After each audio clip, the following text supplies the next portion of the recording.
Hey hey, salut tout le monde, ici Charles Raymond de Raymond vs Bass. J'espère que vous allez très très bien. Aujourd'hui, pour cette vidéo, vous l'avez vu avec le titre, on va parler du nœud Palomar, mon nœud de pêche préféré que je fais depuis des années et des années maintenant. C'est le nœud qui fonctionne le mieux, je pense, avec le fil tressé, le fluorocarbone, le monofilament. Il est très très résistant, il est solide, j'ai jamais eu de problème avec, c'est pour ça que je continue à le faire. Et que ça soit la pêche au gros brochet, la petite truite, le doré, n'importe quel style de pêche, montage, leurre, ça va bien fonctionner le nœud Palomar et c'est simple à apprendre. Donc je vais vous le montrer à l'instant. On va changer le setup puis vous allez mieux comprendre comment je vais vous le présenter, mais vous allez voir ça de près. On va l'essayer avec des jigs, des crankbaits, tout ça, vous allez voir, rien de compliqué, puis en même temps, avec le début de saison qui approche, c'est un excellent nœud à apprendre. Et avant qu'on commence, désolé pour ma voix, je sais pas si vous l'avez remarqué, mais j'ai eu une infection à la gorge dernièrement, donc ça a comme rendu ma voix un peu bizarre. Et puis, j'ai eu beaucoup de misère à parler, manger, boire, c'était l'horreur pendant une couple de jours, mais là, je suis en train de me soigner, je devrais être correct. Puis c'est pas mal ça. Je pense qu'on va avoir du fun à parler du nœud Palomar. J'espère que vous allez bien aimer la vidéo. Comme d'habitude, un petit j'aime, c'est tout le temps cool. Et on commence dès maintenant. Bon visionnement tout le monde. Bon ben c'est parti pour le nœud Palomar et pour la démonstration. J'ai choisi un fil tressé avec une résistance de 30 livres. C'est le Sofix 832. Un fil tressé très souple, résistant. On va le voir souvent dans mes moulinets lancer lourd, lancer léger au courant de la saison. Et là, j'ai pris un gros fil pour que ça soit facile à voir devant la caméra. J'ai même mis une couverte blanche en dessous pour que ça soit encore plus facile à visualiser. On va mettre le fil ici, on en prend un peu et c'est parti. On commence par prendre le fil avec notre main droite, l'excédent comme ça ici. De la main gauche, on prend notre leurre. Pas obligé que ce soit pareil, ça peut être votre leurre à masquinongé, votre spinnerbait, votre crankbait, n'importe quoi, ça fonctionne, c'est la même chose. On prend notre fil et on le passe une première fois dans l'attache ou l'œillet de notre leurre, comme ça ici. On vient tirer. Donc là, pour la première étape, on a passé le fil dans l'œillet. La deuxième étape, même chose, mais à l'inverse. Donc on prend notre fil ici et on le passe dans l'œillet. Comme ça. Ah, je l'ai. Donc là, on le passe une deuxième fois. Tadam! Donc là, ici, je me ramasse avec un genre de cercle, une boucle, et mon fil initial et l'excédent. On tient ça ensemble, très important. Comme ça. On essaie de mettre le leurre au milieu un peu. Par après, on va passer notre main droite sur la main gauche, comme ça ici, pour former comme une boucle à soulier. C'est vraiment ça le principe. Il faut vraiment l'imaginer comme ça. C'est comme si on fait une boucle à soulier. Regardez bien. On passe ce fil-là par-dessus lui. Et celui-là ici, ça fait comme une petite boucle. On va la passer à l'intérieur, comme ça. Donc on voit bien. On passe à l'intérieur.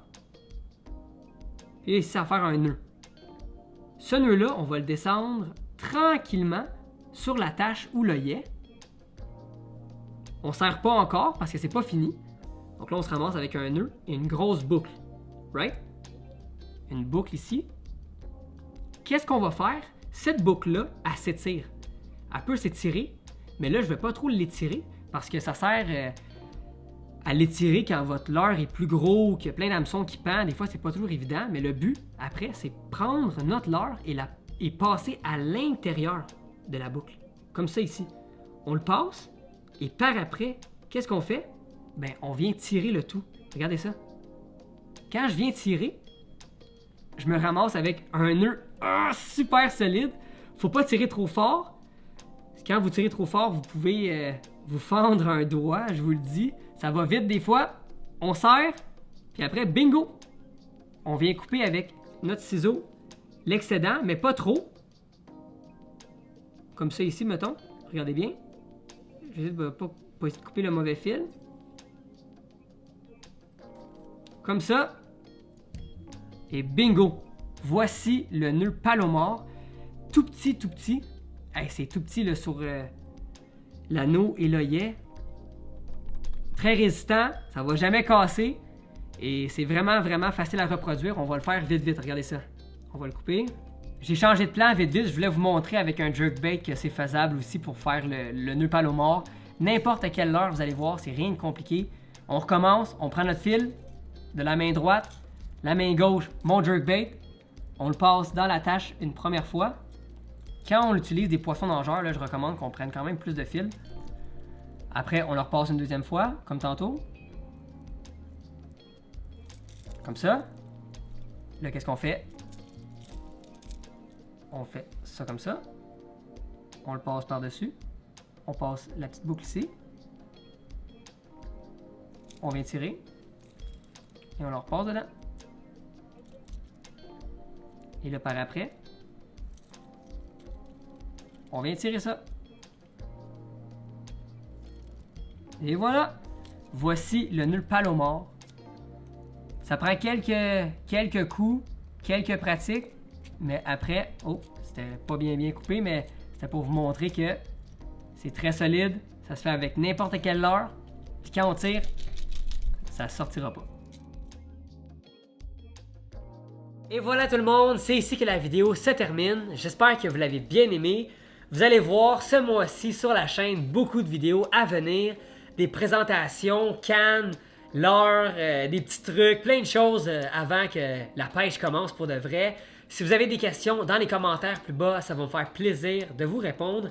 Et si vous voulez voir des photos, des choses que je publie pas nécessairement sur YouTube, allez suivre mon Instagram Raymond vs Bass. Plein de choses aussi là-dessus. Et c'est pas mal ça. C'est pas mal ça. Donc je vais continuer à prendre mes pilules puis me soigner ma voix. Puis je devrais être correct pour continuer à vous présenter plein de choses. La pêche débute très bientôt. J'ai vraiment hâte. Puis on se revoit très bientôt sur un autre épisode de Raymond vs Bass. À la prochaine tout le monde.